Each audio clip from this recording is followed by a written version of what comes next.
warahmatullahi wabarakatuh. Apa kabar anak-anak semuanya? Baik, Bu. Oke, alhamdulillah. Hari ini kita belajar mengenai Al-Quran adalah wahyu Allah dan hadis adalah sumber ajaran Islam. Yang pertama, kita akan mempelajari mengenai Al-Quran adalah wahyu Allah.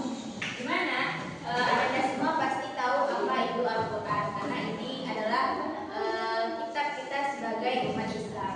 Dimana Al-Quran itu adalah kitab suci terakhir yang diturunkan oleh Allah SWT kepada Nabi Muhammad SAW.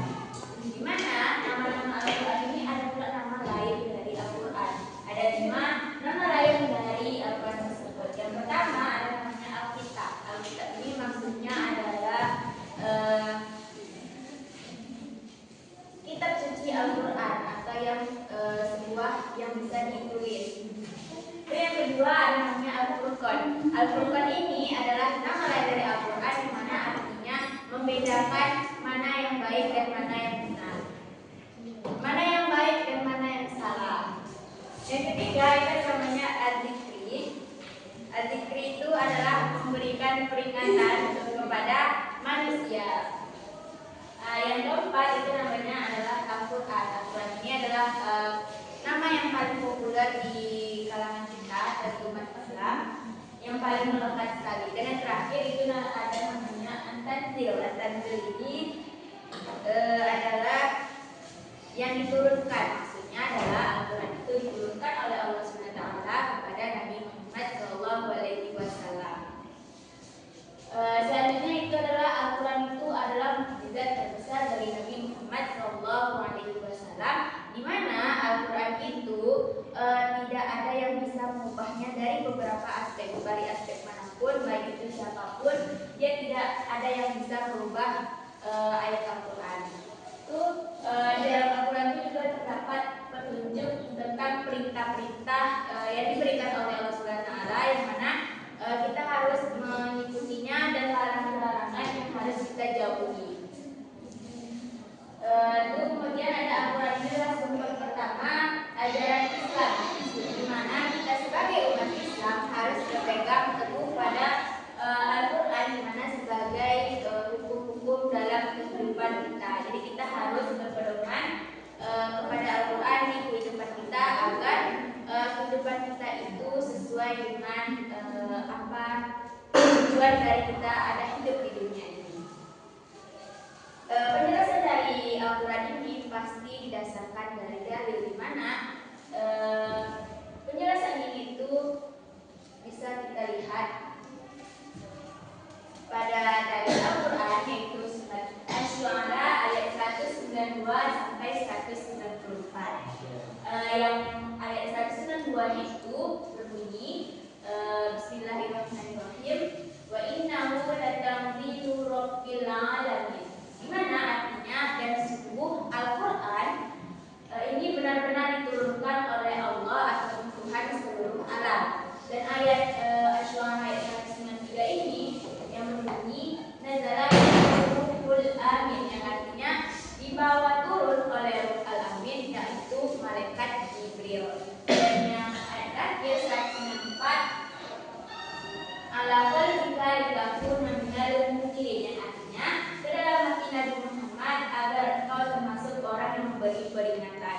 Jadi kandungan dari surah Asy-Syu'ara ayat 192 sampai 194 ini menjelaskan benar bahwasannya Al-Quran itu adalah wahyu Allah, di mana diturunkan oleh Allah SWT melalui malaikat Jibril kepada Nabi Muhammad SAW. Nah, selanjutnya setelah kita tahu apa itu Al-Quran adalah wahyu Allah, selanjutnya kita lanjut ke materi kedua, yaitu hadis adalah sumber ajaran Islam.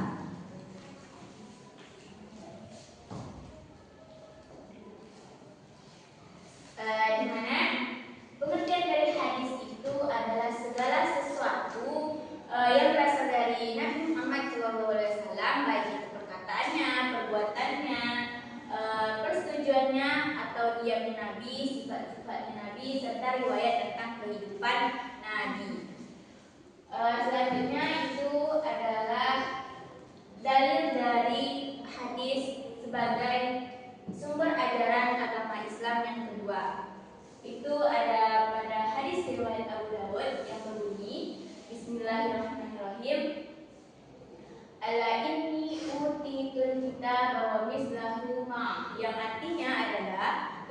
apabila sungguh aku diberi Al-Quran dan sesuatu yang semisal dengannya bersamanya. Jadi maksud dari hadis ini adalah Nabi Muhammad SAW itu diberikan dua sumber ajaran agama Islam. Yang pertama dari Al-Quran yang sudah dijelaskan, dan yang kedua itu ada namanya hadis, kata dan sesuatu yang semisal itu ibarat kata adalah hadis ataupun sunnah-sunnah Rasulullah. Jadi pada hadis ini kita bisa melihat bahwa benar hadis itu adalah sumber ajaran agama Islam yang kedua setelah Al-Quran, di mana fungsi dari hadis itu adalah untuk menjelaskan, menerangkan ataupun merinci isi dari Al-Quran yang belum jelas kejelasannya. Di mana hadis ini pada masa pemerintahan Khalifah Umar bin Abdul Aziz itu baru dimulai untuk bisa membukukan hadis secara resmi. Jadi Ananda, seperti itulah penjelasan dari hadis adalah wahyu dari Allah SWT, di mana tadi pada surah Asy-Syu'ara ayat 192 sampai 194, dan penjelasan mengenai hadis sebagai sumber ajaran Islam yang kedua setelah Al-Quran.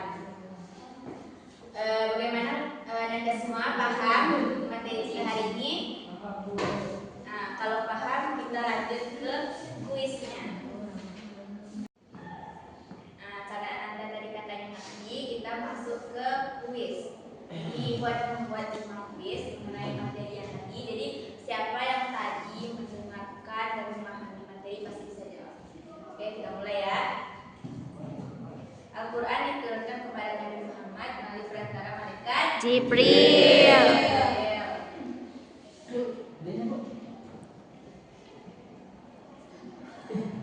Nama lain dari Al-Quran yang berarti pembeda antara yang benar dan salah adalah oke, benar tuh, kita lihat dulu ya. Oke, benar. Nah, dalam Al-Quran terdapat petunjuk mengenai apa tadi sudah dijelaskan dalam Al-Quran ayat.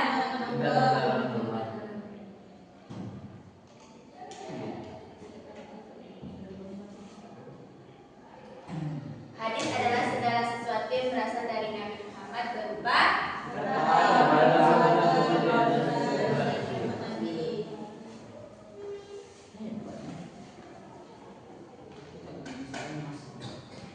dan yang terakhir, hadis berfungsi untuk apa? Hanya satu saja yang tahu.